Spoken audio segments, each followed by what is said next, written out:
Coulez, coulez, coulez,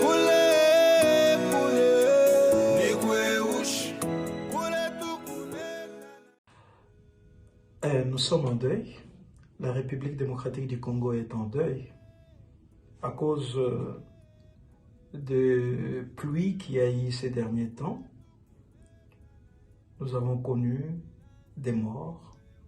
On parle de plus de 100 morts dans la ville de Kinshasa à cause des inondations qui ont eu lieu après la pluie que nous avons connue dans la ville de Kinshasa. Je nous invite à garder un petit temps de silence en l'honneur de ceux et celles qui nous ont quittés sans l'avoir voulu, sans l'avoir prévu. Et demandons au Seigneur d'accueillir leur âme auprès de lui.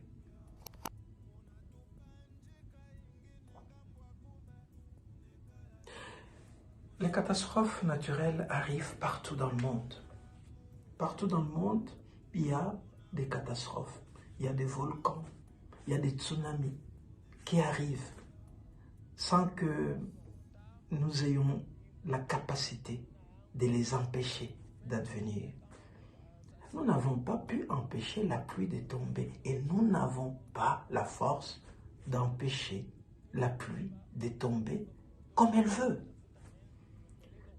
Mais Dieu nous a dotés de l'intelligence pour prévenir les dangers.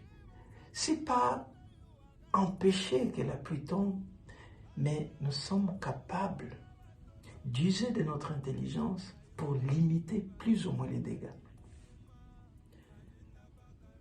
Je suis présentement au Japon. Le Japon, c'est un beau pays, mais c'est aussi un pays qui a connu une histoire. Nous nous rappelons la bombe atomique à Hiroshima, à Nagasaki. Nous nous rappelons tout ça. Et en plus, le Japon est un pays volcanique. Depuis que je suis venu ici, combien de secousses je n'ai pas ressenti. Mais ces gens continuent de vivre, ces gens continuent de construire. C'est-à-dire qu'ils ont appris de leur histoire naturelle. Les volcans, vous n'allez pas les empêcher. Mais ils ont appris comment former leurs ingénieurs pour construire de telle manière que même en cas du séisme, le dégât soit limité. C'est ça de l'intelligence. C'est ça leur intellect. C'est-à-dire, ils inventent une manière de construire de telle sorte que le séisme, quand il arrive, ils empêchent au moins les dégâts. Et quand nous arrivons ici, la première chose, c'est des indications. Partout où on se trouve, des indications que l'on doit suivre en cas d'un volcan, en cas du séisme.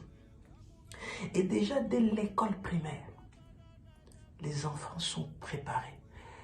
Tout Japonais à l'âge raisonnable qui a fait l'école primaire sait ce qu'il faut faire en cas d'un séisme. Ils le savent. Et donc les ingénieurs, ceux qui construisent, ces gens, vous savez, c'est impressionnant leur construction. Ils ont des buildings de plusieurs étages.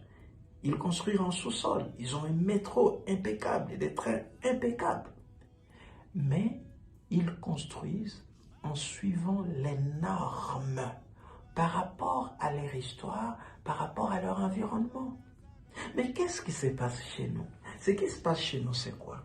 C'est qu'il y a des endroits où il est interdit de construire. Et parfois, nos autorités les savent. Parfois, ceux même qui achètent ces espaces pour construire, parfois même à hauteur, le savent. Mais ils veulent absolument construire qu'ils obtiennent des permissions, peut-être moyennant de l'argent, moyennant des négociations, pour construire à des endroits qui ne sont pas propices à la construction.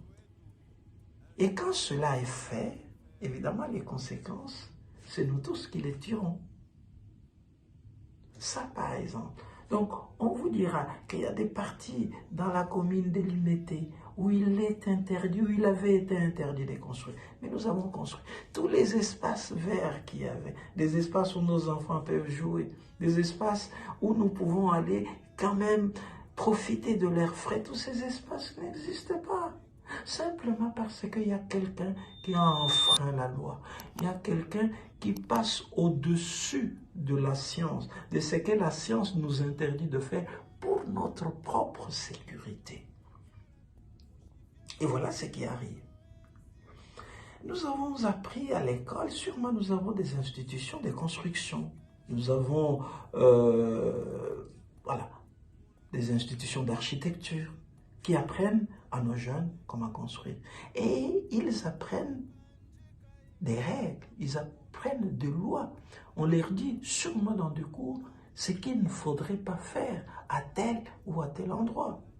Mais si, à cause de l'argent qu'ils veulent avoir, ils acceptent de construire en allant outre ce qu'ils ont appris, évidemment les conséquences, c'est nous tous qui les payons, c'est tout le pays qui le paye. Aujourd'hui, 3 jours de deuil, nous ne travaillons pas.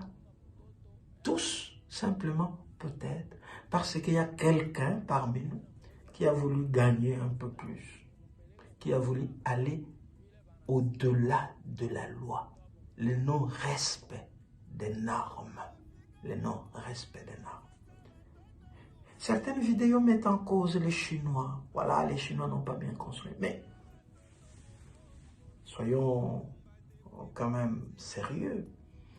Les Chinois ont appris à construire chez eux, encore qu'ils l'aient appris, selon leur environnement. Mais nous devons apprendre à nos jeunes et apprendre à nous-mêmes comment construire dans un tel environnement. Le fleuve Congo, c'est une richesse nationale. Mais le fleuve Congo peut devenir un danger si les eaux du fleuve Congo se révoltent. Mais ils vont nous engloutir. Mais comment faire pour prévenir cela? Parce qu'avec les changements climatiques aujourd'hui, tout peut arriver. Nous avons aujourd'hui des nouvelles cités, si vous voulez, quand vous allez en passant vers l'aéroport. Et nous répétons les mêmes erreurs. Chacun vient construire comme il veut, comme il l'entend, là où il veut, sans aucune réglementation. Mais ces beaux sites que nous pouvons aujourd'hui contempler, où nous avons encore la capacité et la chance de bénéficier de l'air frais, mais deviendront comme ce que nous regrettons aujourd'hui, parce qu'il n'y a aucune norme, aucune loi. Mais pourquoi étudions-nous? Pourquoi étudions-nous si nous sommes incapables de suivre ce que nous avons appris, ce que même le bon sens nous indique de faire? Alors nous continuerons à regretter, nous continuerons à pleurer nos morts et à dire faussement que le Seigneur l'a voulu. Le Seigneur ne veut pas que nous mourions par cette négligence humaine. Et là, parfois, il y a de la négligence. Les catastrophes naturelles, il y en aura toujours, chez nous comme ailleurs. Mais il y a des gens qui, à cause des crises, des catastrophes qui sont intervenues dans leur histoire, ont appris. Et ils ont intégré cela dans l'enseignement. Pourquoi? Pour la sécurité humaine, pour la vie humaine, pour que notre vie soit bonne. Soyons attentifs à ce qui nous arrive et apprenons de nos crises. Et c'est de nos crises que nous allons améliorer les programmes d'éducation, les programmes de formation, pour que nous évitions à ce que Dieu nous a donné comme bien ne devienne la cause de nos souffrances, la cause de notre mort. Voilà, nous faisons notre deuil, faisons-le avec dignité, mais réfléchissons pour que cela n'advienne pas comme il est advenu ces quelques jours passés.